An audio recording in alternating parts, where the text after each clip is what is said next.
My name is Smriti Shah and I'm a faculty of Sociology and Indian Society with Vision IS.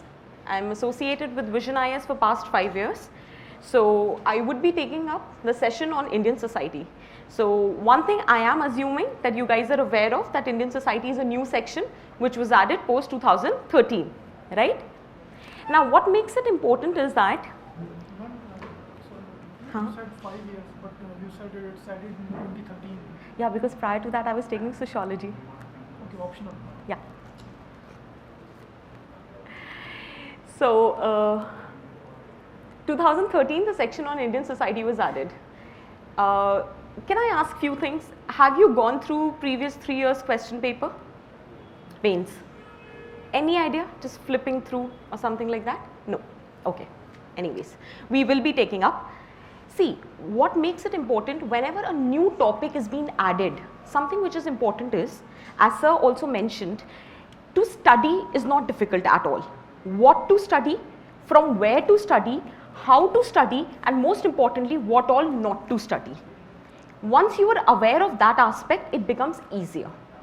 Second thing, Indian society is something which is a part of your mains curriculum. It is highly subjective, right? Very clear? Now, how you are supposed to approach that section becomes very important. So, in today's this brief session of half an hour, we are going to talk about that why it is important to study Indian society. See, one thing you need to be very clear. We are here for a business, that is to clear UPSC. So, one thing you should be aware of, how important that section is. Provided, as soon as I said a section on ethics, the entire paper is dealing with ethics, it becomes very important to be studied. And at the same time, when I'll say post-independence India, hardly there is a 1 or a 2 question in the paper. How much time will you devote to that? Obviously, very less as compared to what you will be devoting to ethics. So before we begin with the section on Indian society, it is very important for each one of you to know how important this section is with respect to the kind of questions which have been asked, the weightage of this section, and how much it is important not only as a part of your first paper of GS, but the kind of questions which have been asked in other papers also. Is that very clear? Second, very clearly in 2013 when UPSC changed the syllabus, they have highlighted certain pointers that you are supposed to study. But when something is too simple, there and then you should realize that there is a caveat associated, because UPSC journey cannot be that simple, right? There is one section which clearly says salient features of Indian society. One topic done. What constitutes salient feature of Indian society is not mentioned by UPSC. That is left to you guys. That is based on your interpretation, your perception, what you presume, you assume as a salient feature of Indian society. Is that very clear? So keeping that thing in mind, we will be unfolding the syllabus. And third, when you know why to study based on the importance and weightage, second, what to study based on the syllabus, finally it comes from where to study. So basically, the dimension for today's session will be why Indian society, importance, weightage, analysis of previous year's paper, what in Indian society, that is unfolding the syllabus, and finally, how to approach Indian society. Is that clear? Now, next thing, the most important thing, why should we study Indian society? This section was incorporated in 2013. Indian society deal with nuances of your own society, of which you are a part. Exactly. The social problems, sociological tenets of your Indian society, issues concerning. Do you think that the kind of questions which constitutes this section is something new? Aren't there question or weren't there question from women, from caste, from religion, communal violence, regionalism prior to this development? Obviously, they were there. There were questions on migration. Sir also mentioned there was a question on poverty. Poverty is incorporated in your society syllabus. But why is it so? The kind of questions were initially asked. What made UPSC so specifically incorporate this section in your syllabus? Now, you must be wondering, why am I asking you to lay emphasis on this aspect? See, when you know the intent behind any action, you know how you are supposed to go about it. Is that very clear? So the moment you realize why UPSC has incorporated this section in UPSC, it will become easier for you to prepare. See, As sir initially said, the syllabus are too vague. I said salient features of Indian society. What will you study in salient feature, or how much will you study? Every other feature becomes a salient feature if it is specific to Indian society. It's a heterogeneous society, right? Your society is in transition, do you realize? What has made UPSC so explicitly incorporate is, now it wants the administrators, the future administrator, to develop a perspective on different courses of Indian society. Today, if you talk about patriarchy, so simple ना, कितने आसानी से हम बोल देते हैं, women are the most subjugated section, reason is patriarchy. It is too vague, too general and too broad an assumption, because patriarchy is a root cause, it's an ideology, it is not the reason. The way patriarchy is being practiced is the reason for the subjugation of women. What you need to realize today is, India is not a society, it is a amalgamation of multiple society. India is not nation state, India is state nation. एक state है जिसके अंदर थोड़े थोड़े छोटे छोटे Nations हैं. India जो है एक प्लूरलिस्टिक सोसाइटी है. India is one society which is undergoing a transition. I'll give you an example. We all are talking about demographic dividend, right? But are we really prepared for reaping the benefits of demographic dividend? No. Neither our education system nor our employment opportunities, neither the skill which is being imparted to the students. That is why we have come up with the skill development. And most importantly, demographic dividend is a very temporary phase. Today, the population is young. By 2050, there will be major chunk of the population which will be old. So it becomes very important for you to understand that demographic dividend is just a temporary phase. Is that very clear? So keeping that in mind, this is the reason why you need to study Indian society. Basically, to develop the perspective on Indian social system first. Secondly, to sensitize the government public officials on the discourses of society. And third, to apply best practices of governance in the eradication of social problems. Tomorrow you're going to be an administrator. The moment you're not aware of the nuances of your Indian social system, you will not be able to come up with a proper strategy. Sir said something about the Jat agitation. Elections are appearing. Do you understand the concept of dominant caste? Jats are the dominant caste. Dominant caste are the one which are numerically in strength, politically sound and economically empowered. So these are the reasons. Nobody will teach you. This is what you have to understand in Indian society. That every cause which happens has a social cause and has a social implication. I'll give you an example. आपका constitution है, polity में पढ़ते हो, constitution में कुछ भी जो बना था या आज भी चेंजेस होते हैं, that is done keeping in mind the society. जब रिजर्वेशन 10 साल के लिए दिया गया था by B.R. Ambedkar, that time also the nature of the society was such, and post that also it is being kept extended, and there are provisions for amendments keeping in mind that society is most dynamic in nature, it will not remain static. And the most important point about Indian society is that Indian society is in the phase of transition, जहां आपको और मुझे लगता है कि हम modernise हो रहे हैं, बट हम मॉडर्नाइज नहीं हो रहे हैं. That is a concept called mistaken modernity. Sir ने कुछ इंटरनेट की बात करी थी, हमने इंटरनेट को अपना लिया बिकॉज एक कॉन्सेप्ट समझे ना, कभी एक कोर वैल्यू सिस्टम होता है, एक पेरिफेरल वैल्यू सिस्टम होता है. जो भी चेंजेस आपकी पेरिफेरी को इंपैक्ट करेंगे ना, उसको आप बड़ी आसानी से अडॉप्ट कर लोगे, बट जो चीज आपके कोर वैल्यू सिस्टम को हिट करेगी ना, उसको आप अडॉप्ट नहीं करोगे. एग्जाम्पल देती हूँ, women is allowed to work outside. ये एक डेवलपमेंट है, मॉडर्नाइजेशन है ना. आज women is allowed to work, but she is also responsible to take care of household work. This is your core value. So keeping in mind this transition, you have to study your Indian society. And very briefly, we'll see previous 3 years question paper, that how each and every question which is being asked in UPSC is based on this paradox. कि कैसे आज आपको और मुझे लगता है society modernise हो रही है, लेकिन सोसाइटी मॉडर्नाइज नहीं हो रही, जो उसके ट्रेडिशंस थे बस वो मॉडर्नाइज हो रहे हैं. आज पैट्रियार्की को प्रैक्टिस करने का तरीका बदल गया है. Is that very clear? पहले जो पैट्रियार्की घर तक सीमित थी, आज वो पब्लिक स्पेस में भी आ गई है. ठीक है, so let's talk about that. But prior to that, I said one thing, that how important it is with respect to marks. Practical ही हो जाते हैं. यहाँ पे इंडियन सोसाइटी पे रिसर्च करने तो आई नहीं, देख लेते हैं कितना इंपॉर्टेंट है. Based on that we'll study. In general this is your division of marks. ठीक है, जीएस पेपर 1 का एक सेक्शन है Indian society, which appears to be a very minuscule section. Let's see how UPSC has tried to incorporate it. The very first year in 2013, there were basically 4 questions which were asked from this section.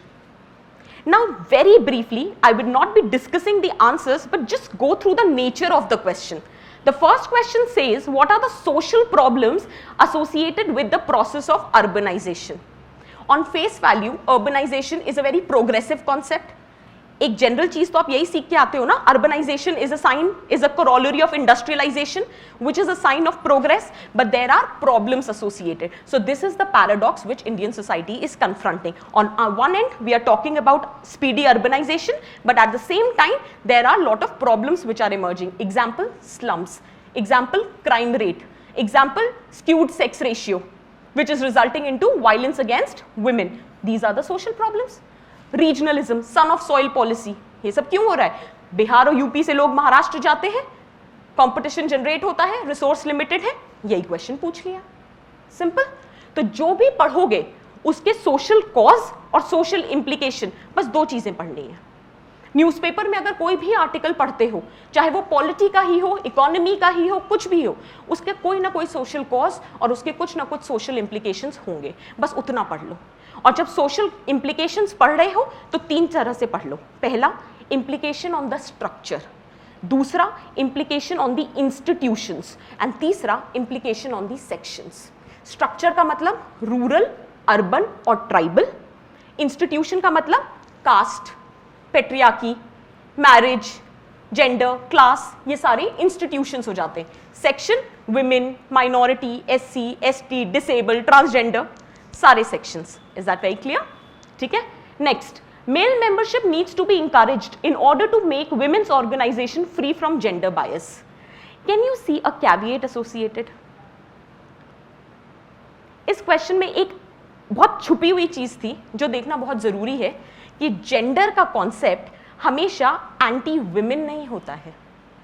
Gender is a neutral concept which if is harmful for women, it is equally harmful for men also.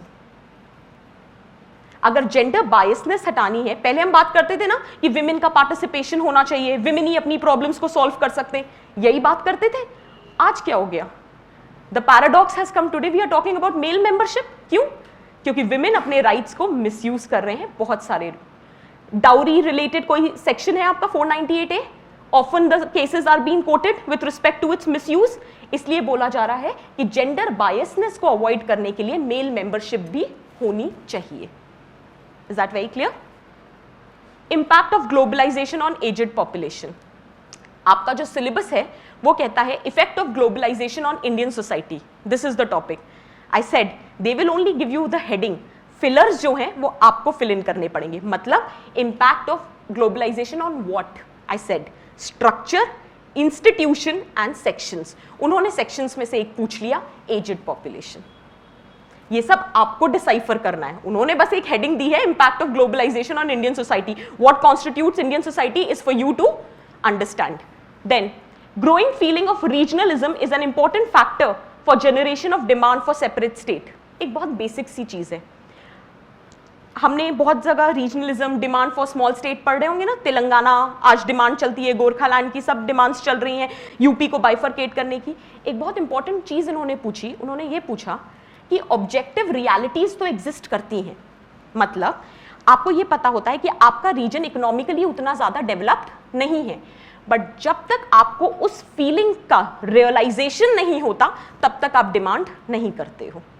मतलब इस देश में बहुत ऐसे regions हैं जो कि develop नहीं हैं, बट हर रीजन में रीजनलिज्म की डिमांड नहीं है. वो जब तक ये फीलिंग डेवलप नहीं होती है तब तक रीजनलिज्म या सेपरेट स्टेट की डिमांड नहीं आती है. तो जहां आप पढ़ाई छोड़ते हो ना, वहां पे यूपीएससी सवाल पूछता है. आप पढ़ के छोड़ोगे रीजनलिज्म की definition, different kinds of regionalism और एग्जाम्पल्स जो रीजनलिज्म के हुए या कॉजेस, ठीक है, उसके बियॉन्ड यूपीएससी सवाल पूछेगा। तो मतलब यह है कि किताबों में से सिर्फ just we don't have to go through किताबें, in fact I will give you an example, just see this.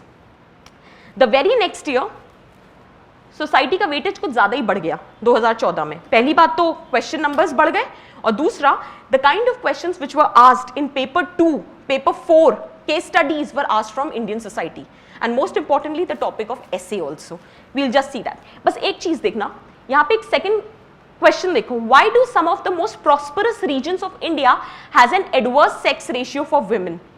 This statement is given in NCERT that most of the prosperous region has adverse sex ratio. Why? ये UPSC ने पूछा है।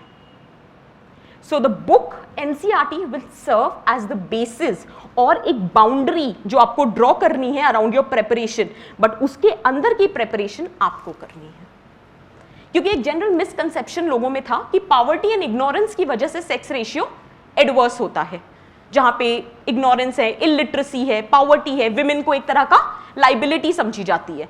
तो उन्होंने question पूछ लिया कि जो adverse sex ratio prosperous regions में है, जहां पे इलिटरेसी भी नहीं है, पॉवर्टी भी नहीं है और इग्नोरेंस भी नहीं है, वहां पे सेक्स रेशियो एडवर्स क्यों है? Haryana, very good, Delhi, urban areas.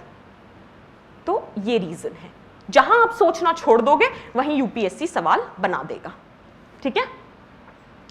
वैसे ही life cycle of joint family, हम सब आपस में बात करते हैं कि भाई इंडस्ट्रियलाइजेशन हो रहा है, अर्बनाइजेशन हो रहा है, जॉइंट फैमिली ब्रेक कर रही है, हम यही बोलते हैं, आजकल न्यूक्लियर फैमिली आ रही है। यूपीएससी ने सवाल पूछ लिया लाइफ साइकिल। लाइफ साइकिल का मतलब होता है joint, nuclear and then joint. आपने जहां छोड़ा उन्होंने वहां सवाल पूछ लिया। आज वापस जॉइंट फैमिली की तरफ we are proceeding. If not structural jointness, then functional jointness of the family. This is the paradox of Indian society. कि एक तरफ हम मॉडर्नाइज कर रहे थे, एक तरफ हमारा फैमिली स्ट्रक्चर चेंज कर रहा था, but because of the anomie which is being created in the society, हम वापस अपने बेसिक्स पे जा रहे हैं। आज हम बात कर रहे हैं ना रिलीजियस रिवाइवलिज्म की। हमारे secularism is there in our constitution. Democracy का एक फीचर था ना, we are secular. So do you think our society is secular? State is secular. Society is not secular. Because secularism या secularization का मतलब होता है कि religion की significance decline हो जाना, but हमारे आपके लिए तो religion की significance सबसे ज़्यादा बढ़ गई है, और यूपीएससी के फील्ड में तो और ज़्यादा बढ़ जाएगी। जहाँ एक दो अटेम्प्ट्स खत्म होते हैं वहाँ बढ़ जाती है, फिर वो भगवान को याद करने लग जाते हैं सब। तो all these factors, yes, it works. See, there's a question, secularism difference with respect to East and West.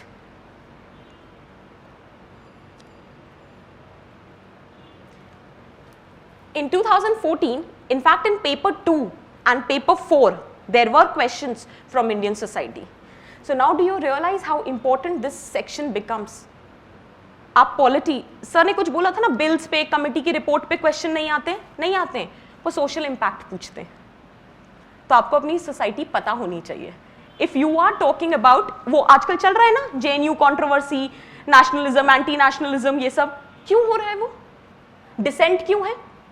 Plural society है, डिसेंट तो होगा ही, डिफरेंस ऑफ ओपिनियन तो होगा ही। So you have to be aware of all those developments. Then again see the paradox, we are witnessing increased instances of sexual violence despite existing legal provisions. एक तरफ हम laws को stringent करते जा रहे हैं और दूसरी तरफ violence against women is on the rise. Isn't that a paradox? हमें तो यही लगता था ना कि लॉज बन जाएंगे तो ये सब रुक जाएगा, बट ये तो नहीं रुक रहा। आंद्रे बेते ने एक बहुत खास बात कही थी, laws determine the direction in which society should move. It's the family and culture which determines the direction in which actually society moves.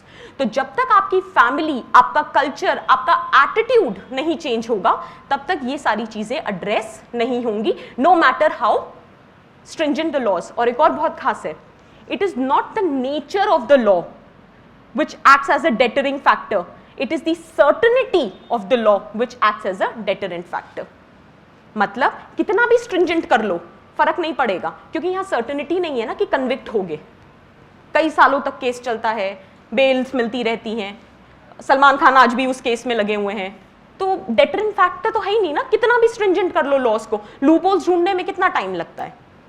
This was the case study in 2014। और आप अगर ये पॉइंट्स देखेंगे ना, तो जब तक आपने अपने इंडियन सोसाइटी में रीजन फॉर माइग्रेशन नहीं पढ़ा होगा, आप कभी ये नहीं आंसर कर पाएंगे। The basic premise is provided by what you study in context of your society. बस एक बात याद रखना, 3 डायमेंशंस पे पढ़ोगे, structure, institution and sections, that's it. ठीक है, कोई भी इशू, कोई भी बिल, कुछ भी पढ़ोगे। अब एक छोटी सी बात बोलते हैं, चाइल्ड लेबर पे हम बात कर रहे हैं। चाइल्ड लेबर का एक बिल भी अभी रिसेंटली अमेंड हुआ है, जिसने बोला है 14 साल तक के नीचे आप कोई काम नहीं करोगे, and 14 to 16 one clause is being added, certain identify करेगा areas where you can work. So उसका सोशल इंप्लीकेशन क्या है? Nobody will ask you the question that what was the amendment, but what will be the implication of the amendment? Will it be able to address the problem of child labor or not? That is your concern. That will be your question. ठीक है? In 2015 there was a significant rise. तो मैं आपको ये बताना चाहती हूँ, जहां 40 नंबर से शुरुआत हुई थी, वहां कुछ ज्यादा ही वेटेज हो चुका है इंडियन सोसाइटी का। तो प्लीज कृपया करके इस सेक्शन को बहुत हल्के में न लें। अगर ये सेक्शन आपने अच्छे से पढ़ा है तो ट्रस्ट मी, जो इकोनॉमी, पॉलिटी, एथिक्स, यूं आंसर हो जाएगा। हाँ, कॉन्सेप्ट्स क्लियर कर लेना अपने पॉलिटी, इकोनॉमी, एथिक्स के, वो मैं नहीं बोल सकती, बट बाकी सब तो आंसर हो जाएगा। And now see the kind of question. Sir said something about poverty. See the second question. Critically examine growing population is the cause of poverty or poverty is the main cause of population increase. You know why this question was asked? हम हमेशा एक बात कहते हैं कि हम poverty को address क्यों नहीं कर पाते हैं, क्योंकि हमारी population बहुत ज़्यादा है, यही बोलते हैं। बट हम ये नहीं समझ पाते कि population ज़्यादा ही इसलिए है क्योंकि वो impoverished हैं। तो उनके लिए the more number of children, the more number of earning hands. So first you need to address poverty, automatically population will be addressed. हम पॉवर्टी को ये कह के नहीं एड्रेस करते कि पॉपुलेशन ज्यादा है ना तो डिस्ट्रीब्यूशन ऑफ बेनिफिट्स बहुत ऑड हो जाते हैं। नहीं, बेनिफिट्स तो डिस्ट्रीब्यूट होने ही उस रिच क्लास को है। पढ़ते हो ना कि एब्सोल्यूट पॉवर्टी तो कम हुई है लेकिन रिलेटिव पॉवर्टी बढ़ गई है, ये पढ़ते हैं ना, तो वो यही है। So this needs to be addressed. Then again, discuss the positive and negative effects of globalisation on women. हर साल वो एक अलग सेक्शन पूछेंगे। पहले उन्होंने एजेड पूछा था, अब वो विमेन पूछ रहे हैं, कल को वो चाइल्ड, यूथ, डिसेबल कुछ भी पूछ सकते हैं। ग्लोबलाइजेशन का इंपैक्ट ऑन मैरिज, ग्लोबलाइजेशन का impact on caste system, globalisation का impact on employment, poverty, anything can be asked. You have to be prepared, क्योंकि यूपीएससी तो हाथ खड़े कर देगा, बोलेगा हमने बोला था ना impact of globalisation on Indian society. Indian society में कुछ भी आ सकता है, be prepared. Just see the 6th question. Debate the issue whether and how contemporary movements for assertion of Dalit identity work towards annihilation of caste. ये क्यों पूछा गया? ये तो कहीं भी मेंशन नहीं है आपके सिलेबस में। पर मैंने आपको एक बात बोली थी कि सोसाइटी को तैयार करने के लिए 3 तरह से तैयार करना, स्ट्रक्चर, इंस्टीट्यूशन, और एक सबसे इंपॉर्टेंट इंस्टीट्यूशन है आपका कास्ट सिस्टम। इसलिए पढ़ना जरूरी था कि जो ओवर द पीरियड मूवमेंट्स हो रहे थे दलित आइडेंटिटी के असर्शन में, क्या उनकी वजह से एनिलेशन ऑफ कास्ट सिस्टम हुआ है? बिल्कुल भी नहीं। इनफैक्ट रीअसर्शन ऑफ कास्ट सिस्टम हो गया है। नाउ एवरीबडी, पहले ना बड़ा एक तरह का पैराडॉक्स था, पहले लोग कहते थे नहीं नहीं आई एम नॉट बैकवर्ड, एक तरह का स्टिग्मा एसोसिएटेड था। Now everybody is fighting, I am more backward than you, I need more reservation. So can you see the paradox कि जो पहले वर्टिकल हायरार्की थी वो आजकल हॉरिजॉन्टल हो गई है, कंपटीशन चल रहा है। जाट्स भी डिमांड कर रहे हैं कि हम बैकवर्ड है, डोमिनेंट कास्ट है वो, one of the richest caste. Because कभी कभी क्या होता है कि बेनिफिट जो होता है वो एक सर्टेन सेक्शन रीप कर ले जाता है और उसी में एक क्लास एलिमेंट डेवलप हो जाता है। ये एक नया पैराडॉक्स इमर्ज किया कि पहली बार कास्ट सिस्टम में क्लास एलिमेंट आ गया। हर एक कास्ट में कुछ सेक्शन थे जिन्होंने बेनिफिट्स रीप कर दिए और जो बाकी मेजर सेक्शन था वो relatively deprived हो गया। हमेशा याद रखना, जब तक फीलिंग ऑफ रिलेटिव डेप्रिवेशन नहीं होगा ना, तब तक कभी भी असर्शन की डिमांड नहीं आएगी। तभी क्वेश्चन पूछा था ना कि जब तक रीजनलिज्म की फीलिंग नहीं आएगी based on feeling of relative deprivation, तब तक सेपरेट स्टेट की डिमांड नहीं आएगी। You have to be relatively deprived first, and secondly you should have the मतलब awareness of the fact that you are relatively deprived. बहुत सारे tribes को कोई फर्क नहीं पड़ता। आज क्यों ट्राइब्स बार बार अपने आप को असर्ट करने की कोशिश कर रहे हैं? क्योंकि वो मेन स्ट्रीम के साथ अमैल्गमेट हो रहे हैं, असिमिलेट हो रहे हैं, इसीलिए उनको रियलाइज हो रहा है कि वो रिलेटिवली डिप्राइव्ड है। एक क्वेश्चन रह गया, एक चीज देखो, question number 3, how do you explain the statistics that show that sex ratio in tribes in India is more favorable to women than the sex ratio among scheduled caste? मतलब कहने का तात्पर्य सिर्फ इतना था कि अगर सेंसस रिपोर्ट में लिखा है कि सेक्स रेशियो कम हो रहा है या चाइल्ड सेक्स रेशियो कम हो रहा है, आपको वहां पे नहीं रुकना है, आपको उसके एक स्टेप बियॉन्ड जाना है कि शेड्यूल कास्ट में सेक्स रेशियो कम है, लेकिन ट्राइब्स जो कि सबसे बैकवर्ड कम्युनिटी है उसमें सेक्स रेशियो बेहतर क्यों है? और अब एक नया डेवलपमेंट हुआ है। There was a recent report in Hindu which said that over a period of 1 year it has been witnessed that sex ratio in tribes is significantly declining, and one of the reason is mainstreaming. पहले वो अलग रहते थे, उनमें patriarchy नहीं exist करती थी, जैसे जैसे वो मेन स्ट्रीम सोसाइटी के क्लोज आते जा रहे हैं वो उनके हैबिट्स को इम्बाइब कर रहे हैं, इसलिए ऐसा हो रहा है। दूसरी चीज, एक बहुत खास बात, कुछ कीवर्ड्स होते हैं उनको याद करना जरूरी है। उसका कारण है, अब आपके पास सिर्फ 200 वर्ड 2 पेज की जगह होगी, अगर हर चीज को एक्सप्लेन करने लग जाओगे ना तो लिख नहीं पाओगे। आई will give you an example. इसका एक रीजन हो सकता है संस्कृताइजेशन। संस्कृताइजेशन का मतलब होता है जब नीचे तबके के लोग ऊपर लेवल के लोगों की प्रैक्टिसेस को कॉपी करते हैं जिससे कि उन्हें लगे कि उनका स्टेटस बढ़ गया है। अब इस चीज को एक्सप्लेन करने बैठोगे तो कितना टाइम लगेगा? इसी को एक वर्ड में लिख दो, संस्कृताइजेशन, बात खत्म। रिलेटिव डेप्रिवेशन के एंटायर प्रोसेस को अगर समझाने बैठोगे तो आंसर ही खत्म हो जाएगा। सिर्फ रिलेटिव डेप्रिवेशन लिख दोगे, काम खत्म। तो कीवर्ड्स को याद रखना जरूरी है। Is that clear? ऐसे every year 2011 10 12 14 15 every year you have a topic from Indian society. Paper 2, paper 4, paper 1 में तो है ही ऐसे। इंटरव्यू में पूछते क्या है? यही तो पूछते हैं ना कि आपकी डिस्ट्रिक्ट की प्रॉब्लम क्या है, सोशल इश्यूज क्या है, अगर ऐसा कुछ हो गया तो उसको कैसे एड्रेस करोगे, यही सवाल तो पूछते हैं। तो बहुत जरूरी है कि न सिर्फ अपनी सोसाइटी को जानो बल्कि अपने आसपास की सोसाइटी को भी जानो। Is that clear? This is your syllabus. Salient features of Indian society, diversity of India, role of women, women organization, effect of globalization on Indian society, social empowerment, communalism, regionalism, secularism. उन्होंने सब एक एक word दे दिया, आप पे पूरा छोड़ दिया। कम्युनलिज्म कैसे एग्जिस्ट कर रहा है, रिलीजियस फंडामेंटलिज्म क्या होता है, रिलीजियस रिवाइवलिज्म क्या है, वो सब पूछ सकते हैं क्योंकि वो सब कुछ कम्युनलिज्म के अंडर आ जाएगा। रिलीजियस फंडामेंटलिज्म क्या है? विरुलेंट ऑफशूट ही तो है, वायलेंट ऑफशूट ऑफ कम्युनलिज्म, तो वो कुछ भी पूछ सकते हैं। उन्होंने बस एक वर्ड में अपना सिलेबस बता दिया। सोशल एम्पावरमेंट क्यों पूछा है? कुछ आइडिया ये क्यों मेंशन्ड है?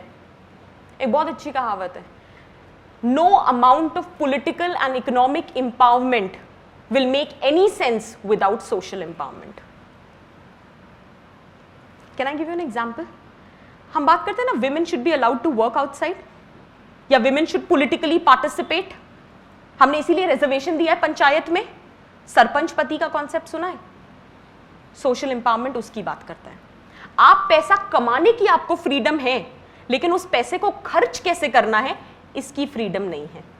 एक national family health survey report है, वो ये कहती है कि 89% of women in India does not have any right over the amount that they earn to spend. Quite a good amount ना, 89%। तो ये वो रीजन है कि social empowerment is the base, is the root in order to reap the benefits of political and economic empowerment. अब अगर आपसे opinion पूछी जाए कि क्या ये बिल, क्या ये विमेन एम्पावरमेंट की एक पॉलिसी है ना, पूर्ण शक्ति, national mission for women empowerment, will it yield the desired result? कैसे यार, एटीट्यूड तो चेंज करो। जब तक सोशल एम्पावरमेंट नहीं होगा तब तक जितनी भी स्कीम्स बनानी है, पॉलिसीज बनानी है, कुछ भी बना लो, एम्पावरमेंट नहीं होने वाला। ठीक है। देन पॉपुलेशन एसोसिएटेड इश्यूज, उन्होंने बस एक हेडिंग दे दी। पॉपुलेशन में बहुत इश्यूज आते हैं, उसका infant mortality rate, adverse sex ratio, migration, reproductive health, वो सब आप पे छोड़ दिया है। सारे एसोसिएटेड इश्यूज पढ़ने, तो जितना ये छोटा सिलेबस लग रहा है ना, उतना ये छोटा है नहीं। This is what you have to read. The basic. NCERTs, class 11th, 12th, Social Change and Development in India, Human Geography, Indian People and Economy. These are the NCERT books that you have to read, but do not stop your preparation at this. ये आपको सिर्फ वो boundary बना के देगा जितना आपको पढ़ना है, बट उसमें कितने डेप्थ में जाना है वो आपको आपके न्यूज़पेपर्स बताएंगे। So this is your advanced level. EPW, Mint and Yojana, कोई भी एक न्यूज़पेपर पढ़ते हो, हिंदू, इंडियन एक्सप्रेस चलेगा, लेकिन EPW के आर्टिकल्स, योजना, एवरी कवर जो उसका न्यूज़ होता है, चाहे वो एजुकेशन हो, चाहे वो रूरल डेवलपमेंट हो, you have to study. And Mint, I personally believe it's a very good newspaper, especially for the articles. Last year एक question आया था GS paper 1 में with respect to smart villages and smart city. It was a direct statement picked up from Live Mint. It's a very good read. At least flip कर सकते हो, कुछ important लगे notes बना लो, ठीक है? Very brief overview. This is how I have perceived I would be proceeding with my class plan. But before I get down to this, even if you do not join any coaching institute, you want to go for self-study, just remember two things. Answer writing is the key. जितना answer right करोगे उतना better है। पिछले साल के सारे papers उठाओ और just right. The more you will get a hang of it, क्योंकि वहां पे जो आएगा जरूरी नहीं है आपने पढ़ा हुआ हो। तो अगर आप में वो नाइक है ना, that art of writing based on your awareness and information, it will become a much easier task. ठीक है, this is how I intend to proceed. This, according to me, are the salient features of Indian society. Agrarian economy, patriarchy, joint family, diversity, unity in diversity, and also diversity in unity. Secularism, representative democracy. Issues confronting Indian society, although it is not in your syllabus, but I believe that this needs to be studied based on the kind of questions which have been asked in past 3 years. Cultural lag. एक ऐसी idea देती हूँ, cultural lag का मतलब ये होता है कि जब टेक्नोलॉजिकल डेवलपमेंट्स होते हैं ना, उन्हें तो आप अपना लेते हो लेकिन एटीट्यूडनल चेंज नहीं ला पाते. यानी सोशल मीडिया हमने अपना लिया, but the media is being misused to spread religion, to spread violence against women, to spread all those orthodox practices. So that is cultural lag, कि technologically you are getting advanced but attitudinally आज भी आप traditional हो. तो ये important हो जाता है. ठीक है, बस यही है. Population and associated issues, urbanization, migration, poverty, developmental issues, globalization, everything about globalization, and finally role of women and women organization. This is how I have planned to proceed with Indian society.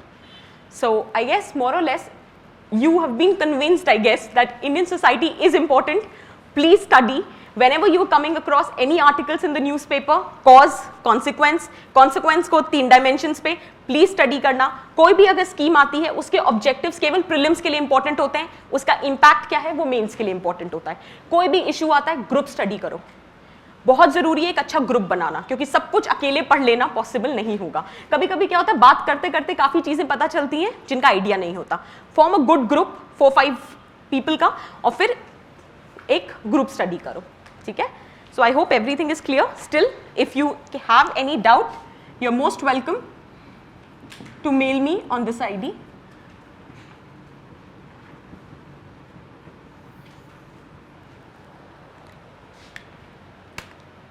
Is that very clear? Chalo. Wish you all the very best. I hope no questions.